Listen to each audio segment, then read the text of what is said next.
Assalamualaikum warahmatullahi wabarakatuh. Perkenalkan nama saya Adisya Ramadiani dari kelas K4 21 MNR Universitas Teknologi Digital NIM 112 11722. Di sini saya akan mempresentasikan tentang perencanaan bisnis yang sudah saya buat. Berikut untuk presentasinya. Nah, baik. Kita masuk ke presentasinya tentang perencanaan bisnis. Apa sih bisnis yang akan saya lakukan? Yaitu bisnis kebab rendang. Latar belakang mengapa saya melakukan atau membuat usaha kebab rendang adalah dengan perkembangan zaman dan teknologi, masyarakat sekarang mulai jeli dalam memilih dan membeli makanan. Karena pada masa kini banyak variasi makanan yang beragam, sehingga sebagian masyarakat memilih makanan yang rasanya enak dan juga murah. Dua hal inilah yang menjadi prioritas utama mereka dalam membeli makanan.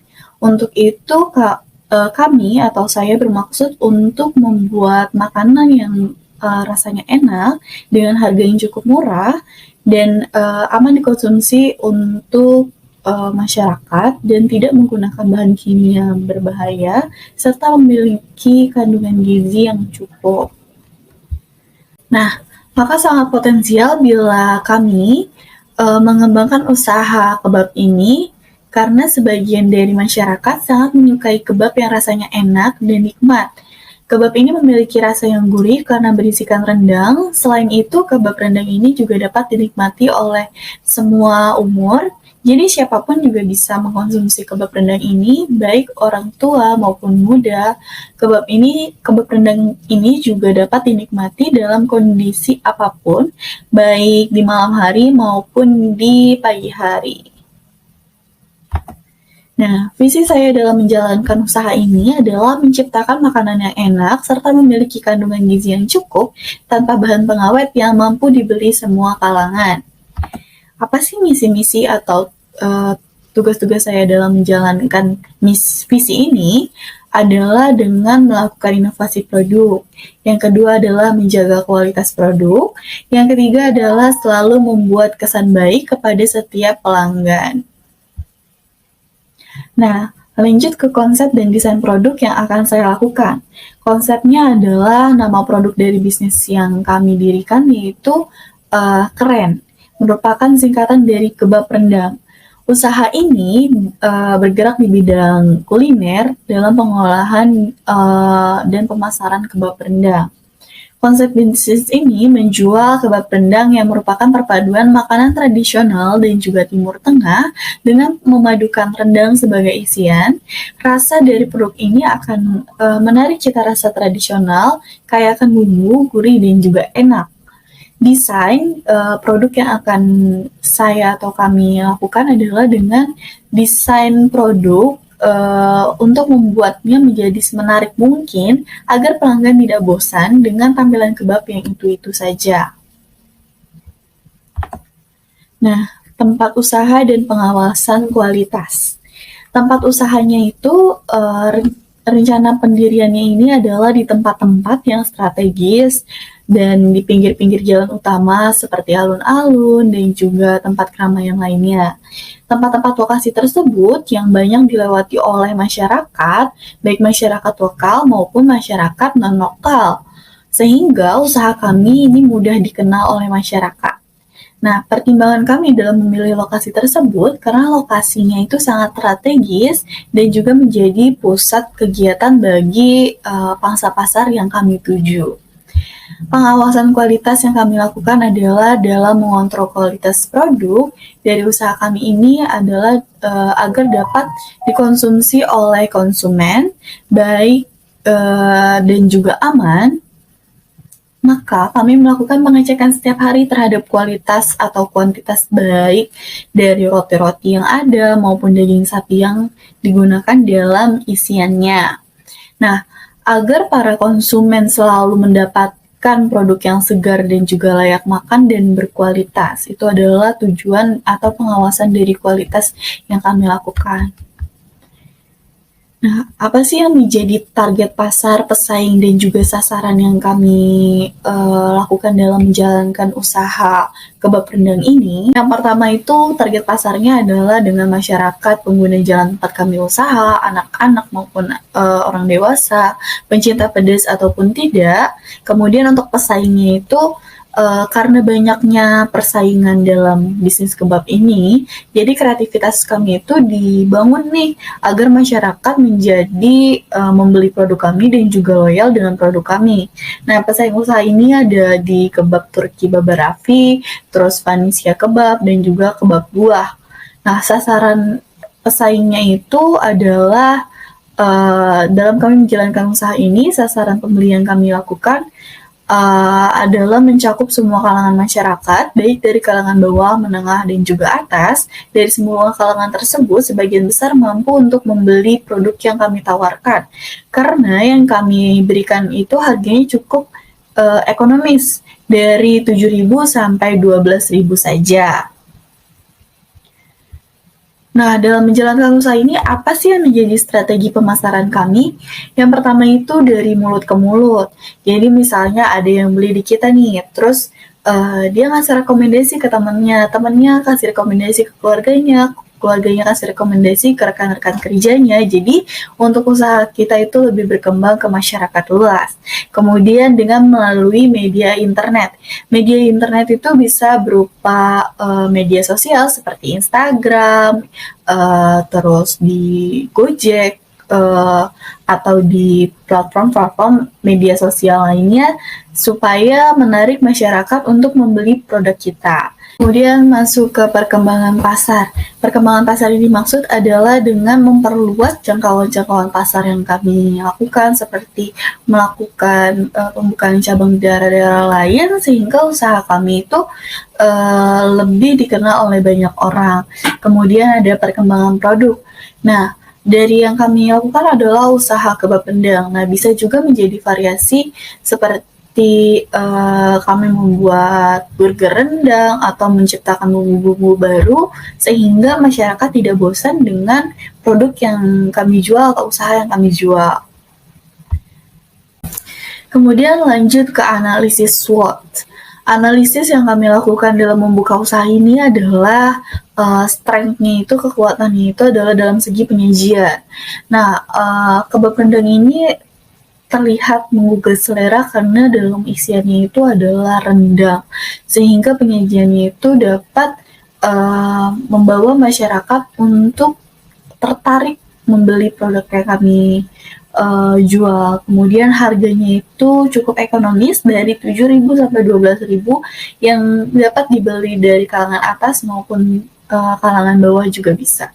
Nah, rasanya itu gurih dan juga pedas sehingga menarik masyarakat untuk membeli produk yang kami tawarkan. Rasanya itu dijamin enak. Kemudian kelemahannya adalah karena pada saat ini kami hanya membuat dengan varian rasa rendang, jadi belum adanya variasi dari produk yang kami tawarkan.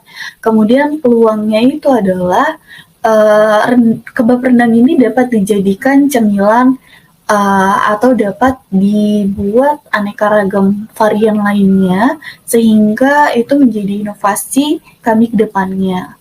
Kemudian untuk persaingannya nih atau ancamannya. Ancaman itu dari pesaing yang sudah memiliki nama atau sudah dikenal banyak orang, itu menjadi pesaing kita. Kemudian adalah kenaikan harga daging yang biasanya melonjak pada hari-hari besar. Itu menjadi tantangan bagi kami. Nah, dari analisis aspek finansialnya, yang pertama itu dari segi harga. Adapun harga yang kami tawarkan memiliki beberapa variasi tergantung dari ukuran kebab yang diinginkan oleh konsumen. Adapun daftar harga yang kami terapkan yaitu untuk kebab rendang ini adalah Rp7.000, kemudian kebab rendang standar adalah Rp12.000.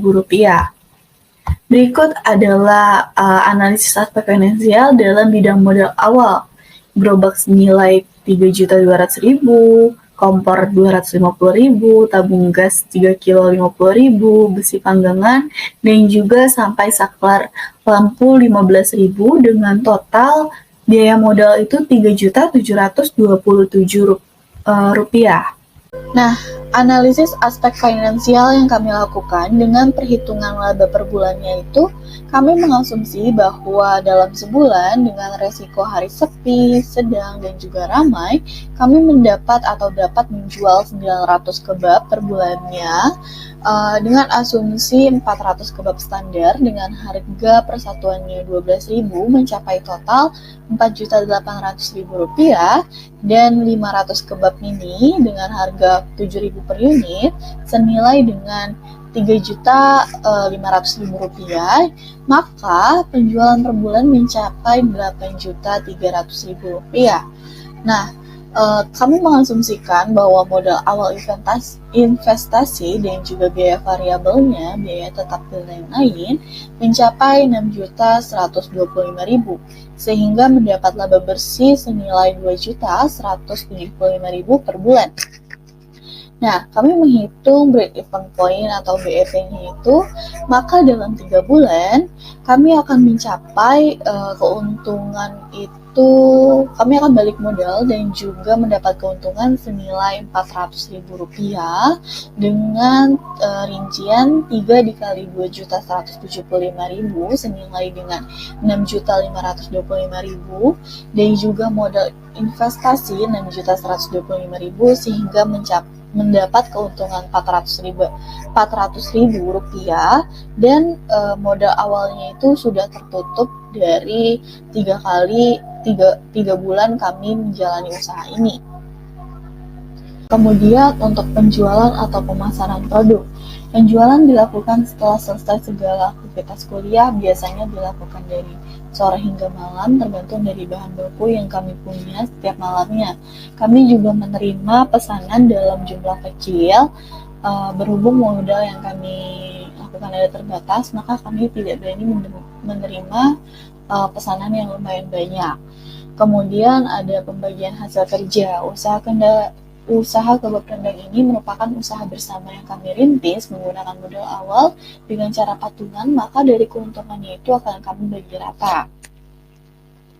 Nah, apa saja sih yang menjadi ruang lingkup perusahaan atau usaha yang akan kami lakukan? Yang pertama, eksternal itu ada pelanggan, orang-orang yang membeli produk kami. Kemudian ada pemasok, bahan-bahan yang kami beli adalah dari pasar, dan pemasoknya itu dari pasar. Kemudian pesaingnya itu dari yang tadi sudah disebutkan, seperti kebab berapi dan juga kebab-kebab lainnya. Nah, ini juga eksternal di bidang sosial budaya. Sosial budaya ini di bidang dari etika bisnis atau perilaku konsumen dalam menjalankan usaha ini. Kemudian teknologi yang kami gunakan seperti menggunakan bahan panggangan dan juga teknologi lain seperti media sosial untuk pemasaran produknya. Nah, internal ruang perusahaan ini atau usaha ini adalah yang pertama ada karyawan, sudah pasti, kemudian modal, ada bahan baku dan peralatannya, juga sistem informasi dan administrasi. Jadi di usaha ini kan juga pasti butuh adanya administrasi dan manajemen untuk pengembangan dan juga finansialnya. Kemudian pemangku kepentingan, yang pertama itu ada ownernya itu kita semua, pemegang sahamnya juga kita semua, dan karyawannya itu juga kita semua, karena bisnis ini merupakan bisnis usaha kecil-kecilan. Internalnya itu ada pelanggan, pemasok, dan pemerintah, dan juga masyarakat umum. Nah, dalam etika bisnis, kita menerapkan penerapan CSR yang mampu membuat usaha kami ini lebih maju dan juga berguna bagi masyarakat luas. Ada 3 unsur CSR yang kami terapkan. Yang pertama adalah profit, untuk memperoleh keuntungan yang dapat digunakan, berbagi bersama, atau menyejahterakan karyawan. Jadi profit ini tidak hanya untuk ekspansi ke bisnis-bisnis, tetapi juga untuk menyejahterakan karyawan serta berbagi bersama. Kemudian planet ini adalah menggunakan bahan yang ramah lingkungan sehingga kami tidak menambah sampah-sampah yang ada di bumi ini sehingga mengakibatkan efek global rumah kaca atau yang memperburuk keadaan bumi saat ini. Kemudian adalah people. Profit yang kami sisihkan adalah untuk berbagi kepada anak-anak yang di panti asuhan sehingga kami dapat berbagi dengan sesama. Terima kasih sudah mendengarkan pemaparan presentasi dari saya.